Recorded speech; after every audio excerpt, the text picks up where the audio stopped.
Mirë se erdhët. Sot do t'i futemi një botë vërtet sfiduese, asaj të intervistave hetimore. Kjo është një fushë e dini ku presioni është jashtëzakonshëm dhe ku e vërteta, ajo është gjithçka. Çdo fjalë ka peshë dhe çdo pyetje është si një mjet për të ndërtuar dalë ngadalë pamjen e plotë asaj që ka ndodhur. Dhe këtu lind pyetja thelbësore, apo jo? Si ja bën të zbulosh të vërtetën kur emocionet fluturojnë, kur njëri thot bardhë dhe tjetri thot zi? Si gjen rrugën drejt fakteve në mes të gjithë këtij kaosi? E po, pikërisht për këtë do të flasim sot. Pra, gjoja e parë që duhet të kemi parasysh, një intervistë hetimore nuk është thjesht një bisedë, as pak. Siç e tregon edhe kjo tabelë, është krejtësisht ndryshe nga një intervistë e zakonshme pune. Për shembull, në një intervistë pune, roli është të vlerësosh. Këtu, roli është të jesh një mbledhës neutral faktesh. Misioni nuk është të gjykosh se kush është i mirë apo i keq, por thjesht të kuptosh çfarë ka ndodhur. Dhe kjo na çon te parimi i parë, dhe ndoshta më i vështirë nga të gjithë, neutraliteti absolut. Çfarë do të thotë kjo në praktik? Do të thotë të lësh jashtë dere gjykimet, emocionet, paragjykimet, gjithçka personale. Është një disiplinë e vërtetë që kërkon shumë praktik. Imagjinoni pak këtë skenë. Është marrë nga një trajnim real. Hyn në dhomë dhe personi që interviston shpërthen menjëherë, bëhet mbrojtës, emocional. Incidenti, po ai është një idiot, ka muaj që më fyen. Fillon menjëherë me akuza. Cili do ishte reagimi ynë instinktiv? E po, instinkti i parë, ai më i natyrshmi, është të përpiqesh të menaxhosh situatën, apo jo? Të thuash diçka si qetësohu ose hajde të përqendrohemi, por ja ku qëndron problemi. Ky është një gabim themelor. Pse?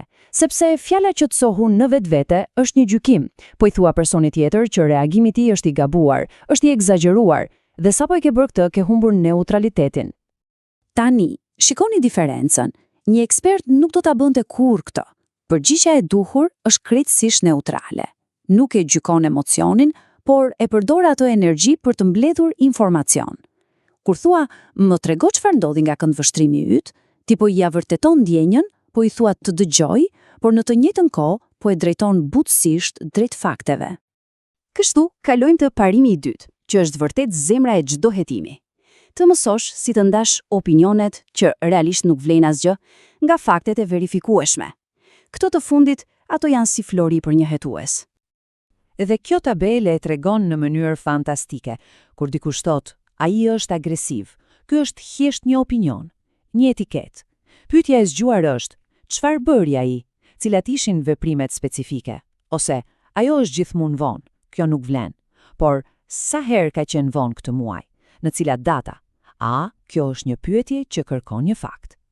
Ideja është që çdo opinion duhet të zbërthehet në çopa më të vogla, në ngjarje konkrete, të matshme, që mund të verifikohen. Tani, parimi i tretë, dëgjimi dhe thellimi. Kjo nuk do të thotë thjesht të rish në heshtje. Jo, dëgjimi aktiv është diçka tjetër. Do të thotë të jesh i vëmendshëm ndaj fjalëve që përsëriten, ndaj tonit të zërit, ndaj momenteve kur dikush heziton, apo edhe ndaj gjërave që nuk i thot. Është si të lexosh midis rreshtave. Le ta shohim me një shembull konkret nga një tjetër ushtrim. Dëgjoni këtë deklaratë. Në sipërfaqe duket si një justifikim i thjeshtë, por një dëgjues i stërvitur dëgjon shumë më tepër se kaq. Shikoni pak si zbërthehet kjo. Fjala thjesht që përsëritet 2 herë, ky është një flamur i kuq. Me shumë mundësi personi po përpiqet të minimizojë atë që ka bërë. Pastaj, ajo është e çmendur. Ky është një gjykim i pastër, nuk ka asnjë vlerë faktike, kështu që thjesht e injorojmë.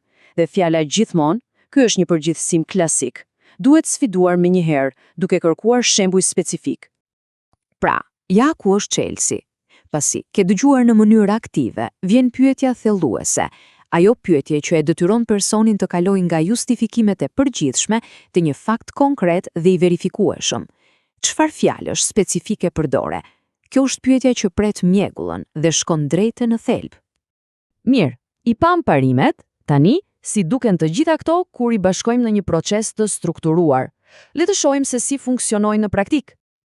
Çdo intervistë hetimore e mirë duhet të fillojë me këtë mjet jashtëzakonisht të fuqishëm. Pyetjen me fund të hapur. Pra, më trego çfarë ndodhi. Kjo i jep kontrollin e tregimit personit tjetër. Dhe kjo është thelbësore, sepse e kështu shmangim mundësinë që ne vetë influencojmë përgjigjet. Duam të marrim versionin e tyre, të paprekur. Dhe pastaj ndjekim këtë strukturë që njihet si hinka e pyetjeve. Është shumë logjike. Fillojmë gjerë me pyetje të hapura për të marrë pamjen e madhe.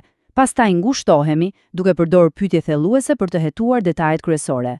Dhe në fund, përdorim pyetje sqaruese për t'u siguruar që kemi kuptuar gjithçka saktë. Dakord, le të marrim një skenar praktik. Një punonjëse, Marsida, vjen dhe raporton se kolegu i saj, Berti, ka qenë verbalisht agresiv me të. Madje, para gjithë zyrës. Misioni ynë, të mbledhim fakte, pa marrë asnjë anë. Dhe ja si e bëjmë këtë. Këto pyetje janë ato që e transformojnë një tregim emocional në një sekuencë ngjarjesh të verifikueshme. Cilat ishin fjalët e sakta? Kërkon fakt. Në çfarë ore? Kërkon fakt. Kush tjetër ishte aty? Kërkon dëshmitar. Si u përgjigje ti? Kërkon fakt. A ka ndodhur më parë? Kërkon një model sjelljeje. Kështu ndërtohet një rast i bazuar në prova, jo në opinione apo ndjenja. Dhe të gjitha këto teknika, në fund të ditës, mbështeten tek një gjë e vetme, një filozofi, një ndryshim themelor në mënyrën se si e mendojmë rolin ton. Dhe ja, cila është ajo? Objektivi është vetëm një, të kuptosh çfarë ka ndodhur kaq. Roli i hetuesit nuk është i jetë gjykatës, nuk është të vendos kush ka të drejtë dhe kush e ka gabim. Misioni i vetëm absolut është të kuptosh, të mbledhësh informacionin në mënyrë kaq të plotë dhe të paandsme, saqë më pas të tjerët të mund të marrin vendimet e duhura. Kjo thënie e fuqishme e përmbledh në mënyrë perfekte. Misioni yt nuk është të gjykosh, por të kuptosh. Aftësia për të lënë mënjan gjykimin dhe për t'ju afruar një situate me kuriozitet të pastër, kjo është ajo që bën diferencën midis një amatori dhe një profesionisti. Pra herën tjetër kur gjendeni në një situatë komplekse, ndoshta pyetja e duhur nuk është kush ka faj, por si mund ta kuptoj më mirë atë që ka ndodhur.